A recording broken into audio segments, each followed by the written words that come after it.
yang sangat penting. Pak Karni yang saya hormati, selanjutnya kami melihat bahwa ada fungsi hukum, bahwa hukum Indonesia harus menuju pada hukum modern. Jadi kalau kita melihat secara teoretik, misalnya dari Mark Kalender itu, kita belum melihat karakter hukum modern itu betul-betul diterapkan di Indonesia. Yaitu hukum itu harus uniform, kemudian transaksional dalam arti menegaskan hak dan kewajiban secara jelas, kemudian hierarkis, kemudian terorganisasi dengan baik, tidak personal, universalistik, rasional, profesional, amendable, kemungkinan harus berkembang, berubah sesuai dengan perkembangan zaman, dan monopoli negara menonjol politikal. Jadi prinsip-prinsip itu menurut saya suatu yang sangat penting untuk dikembangkan di masa depan, dan pada intinya perkembangan itu akan mencakup pada semua yang terjadi di masa sekarang. Masih.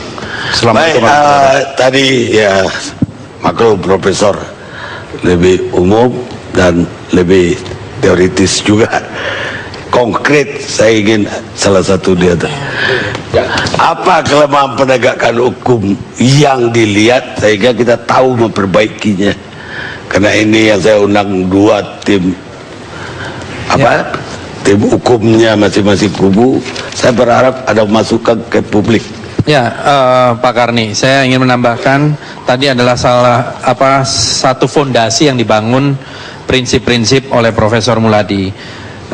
Kalau ditanya tentang kelemahan dari sisi tim kampanye nasional Prabowo Hatta, ya, kami melihat ini ada satu institutional problem dan juga masalah aparatus penegak hukum. Ini saya kira yang sudah menjadi satu common sense. Kalau kita lihat hukum di Indonesia seringkali menjadi subordinasi politik. Oleh karena itu ada istilah seperti tebang pilih, ya. Kemudian tidak ada satu keadilan. Dan kalau kita lihat dari beberapa sisi, dalam hal ini kalau masalah institutional problem, maka harus ada pembenahan terhadap institusi-institusi yang ada. Misalnya di dalam kasus pemberantasan korupsi, tentu KPK mempunyai peran yang besar.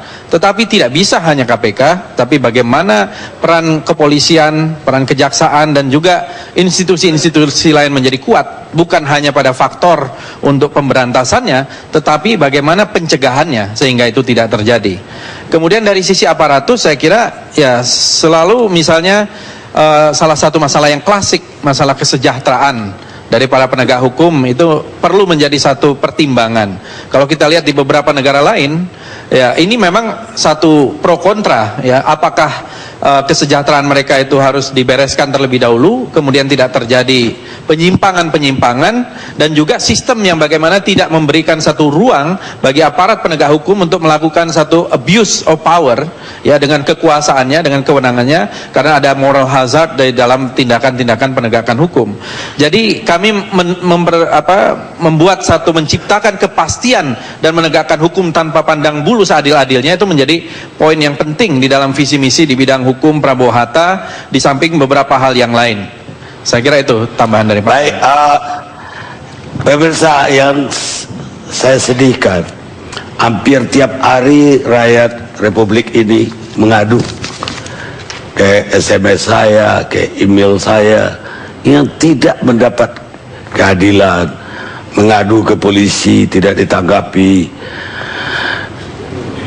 ke pengadilan yang dia merasa betul-betul haknya ternyata dikalahkan juga. Saya melihat betul-betul menyedihkan yang terjadi di rakyat bawah.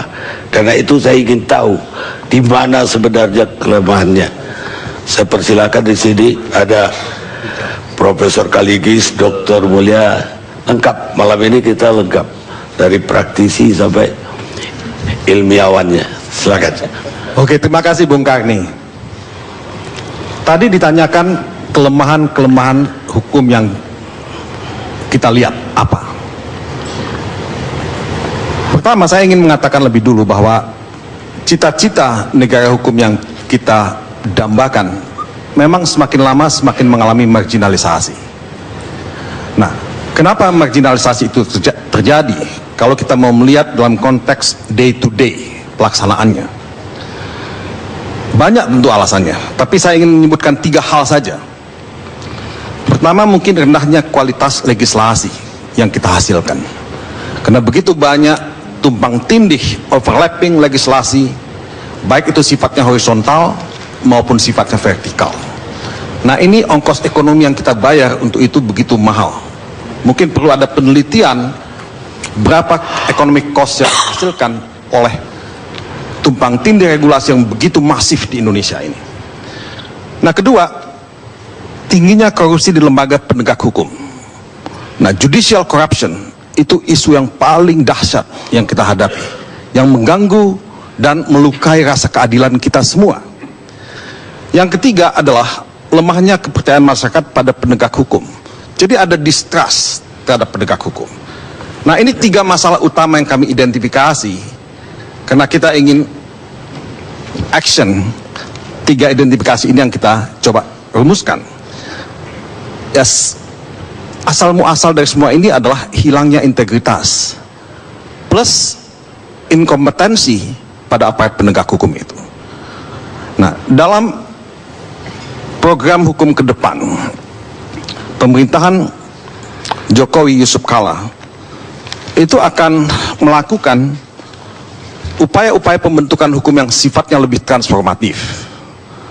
Jadi kita ingin mentransform keadaan yang sekarang kita anggap tidak sesuai dengan apa yang kita idamkan ke arah yang lebih sesuai dengan kita idamkan dalam penegakan hukum, pembangunan ekonomi, demokrasi dan sebagainya. Nah, dalam konteks ini penegakan hukum yang efektif menjadi prasyarat yang absolut, tidak bisa tidak. Dan tentu tidak mungkin tanpa ada masyarakat terlibat. Oleh sebab itu, pembudayaan hukum yang reflektif itu juga menjadi prasyarat yang tidak bisa kita abaikan begitu saja. Nah, apa yang akan kita lakukan? Nah, 3 hal turunan dari semua ini adalah pertama, pencegahan dan pemberantasan korupsi. Ini akan menjadi agenda utama yang mendapat tempat yang sangat penting. Nah, kita akan memperkuat KPK.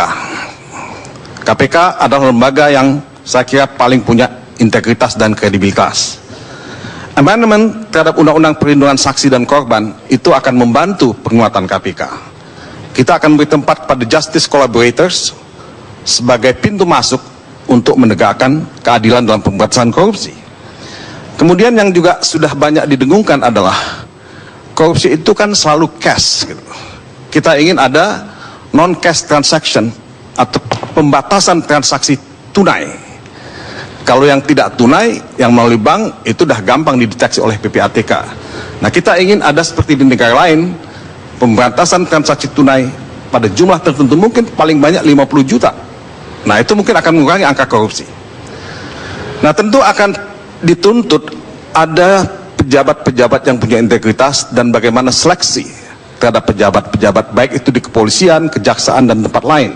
Nah, apakah lelang jabatan yang transparan itu bisa dilakukan misalnya. Nah, kemudian kita juga menyadari bahwa tidak mungkin semua ini kita bisa dapatkan, kita capai kalau tidak ada peningkatan anggaran hukum, termasuk anggaran penyidikan, penuntutan dan peradilan kasus-kasus korupsi. Nah, itu yang pertama, Bung Karni. Yang kedua yang jadi isu besar yang kita juga tidak mau abaikan adalah perlindungan dan penegakan hak asasi manusia. Salah satu yang mengedepan sekarang ini adalah kekerasan terhadap perempuan dan anak. Kita akan menerapkan apa yang disebut zero tolerance terhadap kekerasan yang dilakukan terhadap perempuan dan anak. Dan ini menjadi satu hal yang sangat penting saya tekankan karena kita dihadapkan pada banyak sekali kasus kekerasan seperti ini. Nah, soal lain yang saya kira kita juga semua tahu adalah betapa banyak sikap-sikap intoleransi sosial yang terjadi.